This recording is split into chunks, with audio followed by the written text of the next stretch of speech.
ఆఖరికి మణిపూర్ లో ఎంత మంది క్రైస్తవులను 2000 చర్చిలను ధ్వంసం చేసిన 60,000 క్రైస్తవులని నిర్వాసితులను చేసిన కనీసం అప్పుడు కూడా జగన్ రెడ్డి గారు క్రైస్తవుడు అయ్యుండి కూడా ఒక్కసారి కూడా మణిపూర్ ఘటన మీదే మాట్లాడలేదు. మరి క్రైస్తవుల కడుపు మండిపోదా? క్రైస్తవులకు మనసు లేదా? క్రైస్తవులు మనుషులు కారా?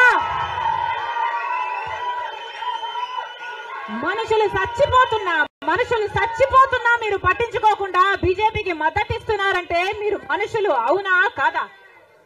టీడీపీ పార్టీ, జగన్ రెడ్డి గారు, చంద్రబాబు గారు సమాధానం చెప్పాలి, ప్రజలకు సమాధానం చెప్పాలి.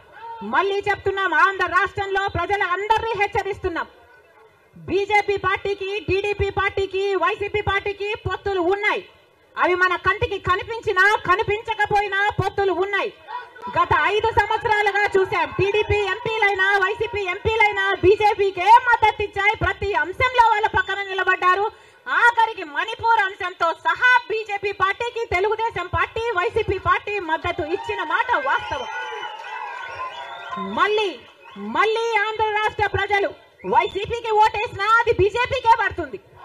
మళ్ళీ ఆంధ్ర రాష్ట్రంలో టీడీపీకి ఓటేసినా అది మళ్ళీ బీజేపీకే పడుతుంది. వీళ్ళిద్దరూ కలిసి బీజేపీని బలపరుస్తున్నారు తప్ప ఆంధ్ర రాష్ట్ర ప్రజల మేలు కోసం ఆలోచన చేయడం లేదు. ఆంధ్ర రాష్ట్ర ప్రజల ప్రయోజనాల కోసం ఆలోచన చేయడం లేదు. స్వలాభం కోసం ఆంధ్ర రాష్ట్ర ప్రజలను తాకట్టు పెట్టారు అన్నది వాస్తవం.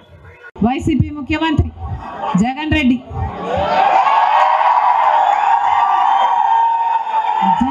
గారు చేసిన అప్పులు 3 లక్షల కోట్లకు పైనే.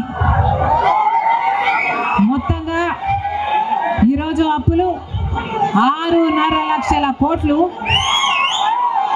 రాష్ట్రానికి చెందిన అప్పులు, కార్పొరేషన్లకు చెందిన లోన్లు చెల్లించాల్సినవన్నీ కలుపుకుంటే 10 లక్షల కోట్ల అప్పుల భారం ఆంధ్ర రాష్ట్రం మీద ఉంది. మరి ఇంత అప్పులు చేశారే, ఇన్ని డబ్బులు తెచ్చారే, మరి రాష్ట్రంలో ఏదైనా అభివృద్ధి జరిగిందా అని భూతద్దం పెట్టి చూసినా ఎక్కడా కనిపించదు. రాజధాని ఉందా? రాజధాని కట్టగలిగారా? రాజధాని కట్టడానికి డబ్బులు లేవు. కనీసం ఒక మెట్రో అయినా ఉందా? ఆంధ్ర రాష్ట్రంలో ఒక్క మెట్రో అయినా ఉందా? విజయవాడలో కనీసం ఒక్క మెట్రో అయినా ఉందా? ఎక్కడా లేదు, కనిపించదు. 10 సంవత్సరాలలో కనీసం 10 కొత్త పెద్ద పరిశ్రమలైనా వచ్చినాయా? రాలేదు. పరిశ్రమలు వస్తే మన బిడ్డలకు ఉద్యోగాలు వచ్చేవి.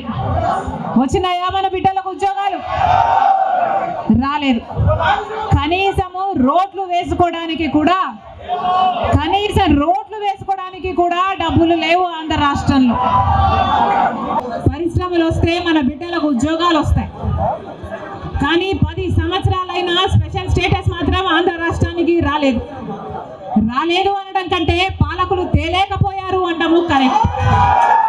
పరిస్థితి అనంటే దీన్నే కలికాలము అని అంటే,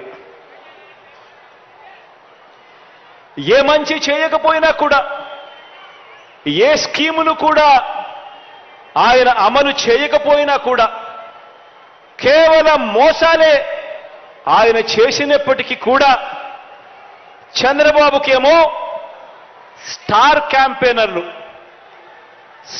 క్యాంపెయినర్లు దండిగా మంది ఉన్నారు. స్టార్ క్యాంపెయినర్లు అంటే బాబును కోసం చంద్రబాబును భుజానెత్తుకొని మోసే ముఠ చాలా మంది ఉన్నారు ఆయనకు. ఆయన ఏ మంచి చేయకపోయినా, ఆయన ఏ స్కీములు ఇవ్వకపోయినా, ఆయన మోసాలే చేసినా కూడా ఆయన గురించి డంకా బజాయించేందుకు, ఆయనను భుజాన ఎత్తుకునేందుకు చాలా మంది స్టార్ క్యాంపెయినర్లు చంద్రబాబు నాయుడు గారికి ఉన్నారు. పక్క రాష్ట్రంలో, మన రాష్ట్రంలో ఎవరు ఉండరు, పక్క రాష్ట్రంలో ఉంటారు. వాళ్ళ ఇళ్ళు, వాళ్ళ సంసారాలు, వాళ్ళ కాపురాలు అన్ని పక్క రాష్ట్రంలోనే ఉంటాయి. పక్క రాష్ట్రంలో పర్మనెంట్ రెసిడెంట్గా ఉన్న దత్తపుత్రుడు వీళ్లకు ఒక స్టార్ క్యాంపెయినర్ అయితే, పక్క రాష్ట్రంలో పర్మనెంట్ రెసిడెంట్గా ఉన్న ఆ చంద్రబాబు నాయుడు గారు వదిన గారు ఆయన పక్క పార్టీలోకి వెళ్ళి చంద్రబాబుకు మరొక స్టార్ క్యాంపెయినర్. చెప్పాల్సిన పని లేదు, ఆయన వదిన అంటే అందరికీ తెలిసే ఉంటుంది అనుకుంటా. పక్క రాష్ట్రంలోనే శాశ్వతంగా ఉంటా ఉన్న ముగ్గురు మీడియా అధిపతులు, ఈ ముగ్గురు మీడియా అధిపతులు కూడా మన రాష్ట్రంలో ఉండరు, పక్క రాష్ట్రంలోనే ఉంటారు. అక్కడే వాళ్ళు శాశ్వతంగా ఉంటారు. కానీ అక్కడ ఉన్న ఆ మీడియా అధిపతులు ఓ ఈనాడు, ఓ ఆంధ్రజ్యోతి, ఓ టీవీ5 వీళ్ళందరూ కూడా బాబుకు స్టార్ క్యాంపెయినర్లే. వీళ్ళు కాక రాష్ట్రాన్ని విడగొట్టిన పార్టీలోకి ప్రవేశించిన చంద్రబాబు అభిమాన సంఘం అంతా కూడా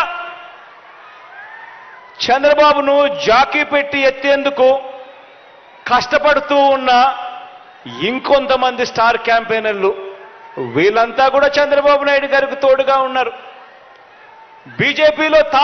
బీజేపీలో తాత్కాలికంగా తలదాచుకున్న, అది కూడా చంద్రబాబు ప్రయోజనాల కోసం తలదాచుకున్న పసుపు కమలాలన్నీ కూడా బాబుకు ఇంకొంతమంది స్టార్ క్యాంపెయినర్లుగా కూడా వాళ్ళంతా కూడా ఉన్నారు. ఇంకా బాబుకు వీళ్ళే కాదు, ఇంకా స్టార్ క్యాంపెయినర్లు కూడా బాబుకున్నారు. అమరావతిలో బాబు భూములకు బెనామీలు ఉన్నట్టే మనుషుల్లోనూ ఇంకా ఇతర పార్టీల్లోనూ కూడా రకరకాల రూపాలలో చంద్రబాబు నాయుడు గారికి బినామీలు ఇప్పటికీ స్టార్ క్యాంపెయినర్లుగానే కొనసాగుతా ఉన్నారు. వీళ్ళందరూ కూడా మనకు కనిపిస్తూ ఉంటారు.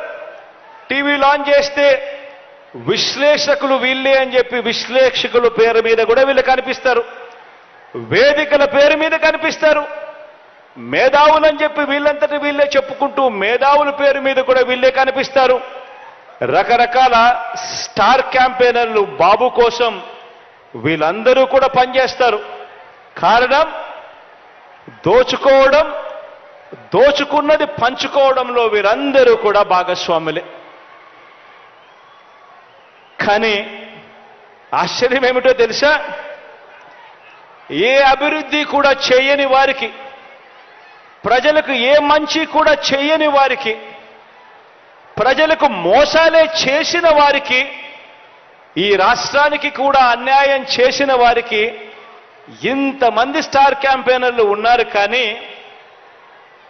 ప్రతి పేద ఇంటికి అభివృద్ధి ఫలాలు అందించిన మీ బిడ్డకు, ప్రతి పేద ఇంటికి మంచి చేసిన మీ బిడ్డకు ఎలాంటి స్టార్ క్యాంపెయినర్లు లేరు. కానీ మీ బిడ్డ వీళ్ళందరినీ నమ్ముకోలేదు. మీ బిడ్డ వీళ్ళందరికీ కూడా ఈ సందర్భంగా గట్టిగా చెప్పాలనుకుంటా ఉన్నాడు. వీళ్ళందరికన్నా ఎక్కువ స్టార్ క్యాంపెయినర్లు మీ బిడ్డకు ఉన్నారు అని కూడా చెప్పడానికి మీ బిడ్డ సంతోషపడతా ఉన్నాడు. ఎవరో తెలుసా మీ బిడ్డకు స్టార్ క్యాంపెయినర్లు? ఎవరో తెలుసా మీ బిడ్డకు స్టార్ క్యాంపెయినర్లు?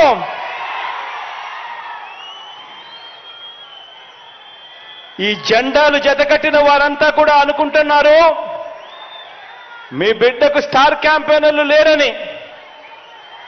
వారికి నాకు తేడా ఏమిటో తెలుసా? కుట్రలు కుతంత్రాలతో జెండాలు జతకట్టడమే వారి ఎజెండా, జనం గుండెల్లో గుడి కట్టడమే మీ జగన్ ఎజెండా.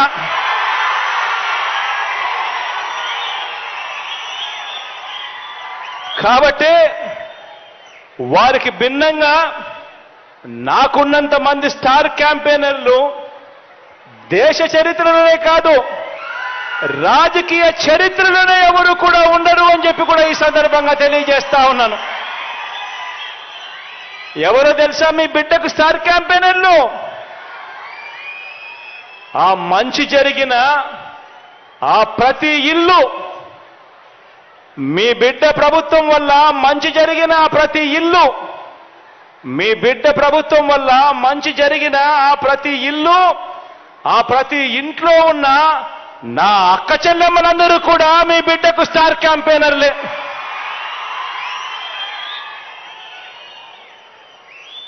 ఒక వైఎస్ఆర్ ఆసరా అందుకున్న నా అక్క చెల్లెమ్మలంతా, ఈ 80 లక్షల మంది నా అక్క చెల్లెమ్మలంతా మీ బిడ్డకు స్టార్ క్యాంపెయినర్లే.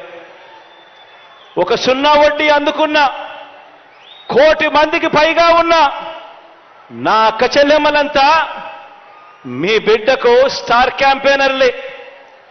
ఒక అమ్మఒడి అందుకున్న 57 లక్షల మంది తల్లులకు, ఆ తల్లులు 1 కోటికి పైగా ఉన్న ఆ పిల్లలు, వీళ్ళంతా